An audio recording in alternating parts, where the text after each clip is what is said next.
एक गांव था जहां सुबह की रोशनी के साथ दूध का सफर शुरू होता था। इस गांव का दूध वाला, जिसका नाम आमिर था, मशहूर था अपने घमंड और सख्ती के लिए। आमिर बड़ा ताकतवर था, लेकिन उसका दिल सख्त और गुरूर से भरा हुआ था। लोग उससे बचकर गुजरते और औरतें उसकी दुकान के पास से दूर हो जाती हैं। आमिर को सिर्फ अपनी ताकत और लोगों पर काबू पसंद था।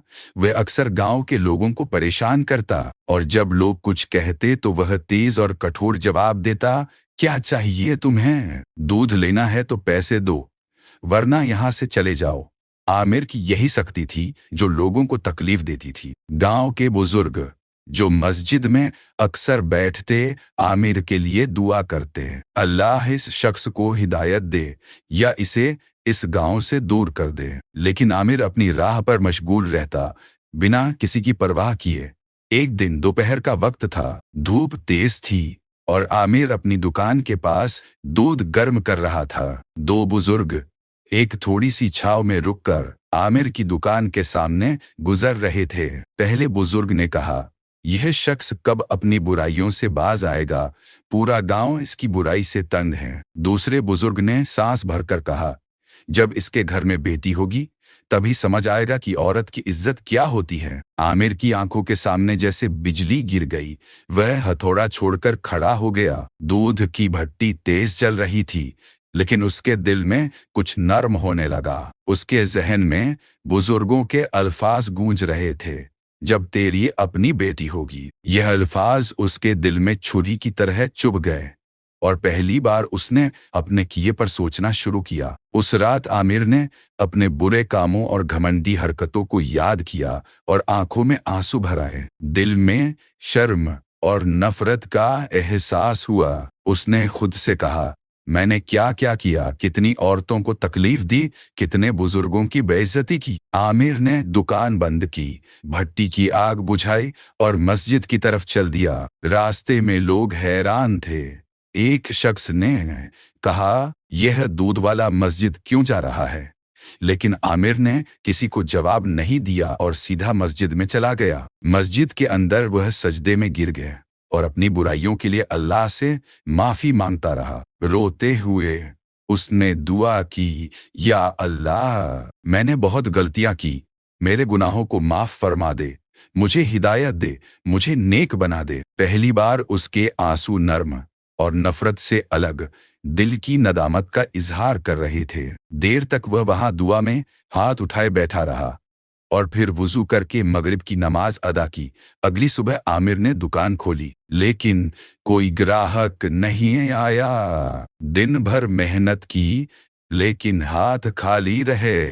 उसने खुद से कहा, यह मेरी आजमाइश है, अल्लाह मुझे आजमा रहा है, मुझे सब्र करना होगा। पहली दफा दिल में शिकवा नहीं था, सिर्फ सब्र और शुक्र का जज्बा था। आमिर समझ गया कि यह उसकी आजमाइश है और यही सब्र का इम्तिहान है। दिन गुजरते गए, एक हफ्ता, 2 हफ्ते, कारोबार बिल्कुल बंद, लेकिन आमिर ने सब्र नहीं छोड़ा। वह रोजाना 5 वक्त की नमाज पढ़ता, तस्बीह करता और दूध का कारोबार जारी रखता। कुछ दिन बाद उसका पुराना दोस्त हामिद दुकान पर आया।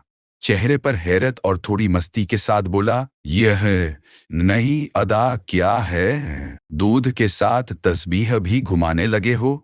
आमिर ने मुस्कुराते हुए जवाब दिया, हामिद, जैसे दूध गर्म होने के बाद ही उसे पिया जा सकता है, इंसान भी आजमाइश में पिघलकर ही सीधा होता है। हामिद हंसकर बोला, हाँ, यही तो बात है, लेकिन असली कमाई और बरकत वही होती है जो हलाल और शुक्र के साथ हो। आमिर ने सर झुकाकर चुप रहना पसंद किया और समझा कि इंसान की असली आजमाइश उसकी इज्जत और सब्र में होती है। एक दिन एक अमीर शख्स ने आमिर से खास काम के लिए कहा, दूध की एक बड़ी डिलीवरी जो गांव के मालिक के लिए थी। अमीर शख्स ने पूछा, आमिर, कल सुबह तक मुझे 50 लीटर ताज़ा दूध चाहिए, वक्त पर मिलेगा? आमिर ने जवाब दिया, जी हुजूर, इंशा अल्लाह, मैं पूरी ईमानदारी से यह काम करूंगा। आमिर ने पूरी लगन और शुक्र के साथ काम किया और डिलीवरी वक्त पर पूरी की। अमीर शख्स खुशी से बोला, आमिर, तुम्हारी मेहनत और सच्चाई में बरकत है, यह सब्र और शुक्र का फल है। उसने आमिर को अच्छी रकम दी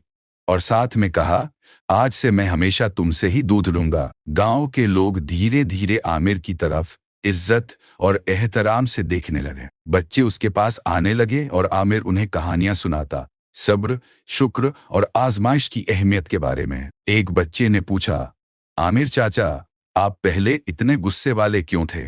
आमिर ने जवाब दिया, बेटा, जब इंसान को अपनी गलतियां नजर आती हैं तो अल्लाह उसे बदलने का मौका देता है। मैं भी घमंड में था, लेकिन अल्लाह ने मुझे राह दिखाई। एक दिन गांव के मालिक आमिर की दुकान पर आया और पूछा, आमिर, यह सब्र और शुक्र तुमने कैसे हासिल किया जब तुम पर इतनी मुश्किलात आईं? आमिर ने मुस्कुराते हुए जवाब दिया, जनाब, मैंने अपनी गलतियों और बुराइयों को याद किया और समझा कि अल्लाह की रहमत ही असली राह है। जो इंसान अपनी खता को समझकर सुधर जाए वह अल्लाह के करीब होता है। गांव के लोग हैरान और मुतासिर हो गए। आमिर ने फिर सबको याद दिलाया, इंसान का असली जेवर दूध और पैसा नहीं बल्कि दिल की सच्चाई है। अगर दिल साफ हो तो अल्लाह खुद इज्जत देता है। दिन बीत गए, आमिर अब गांव का मिसाल बन गया। लोग उसे बाबा साबिर के नाम से पुकारने लगे।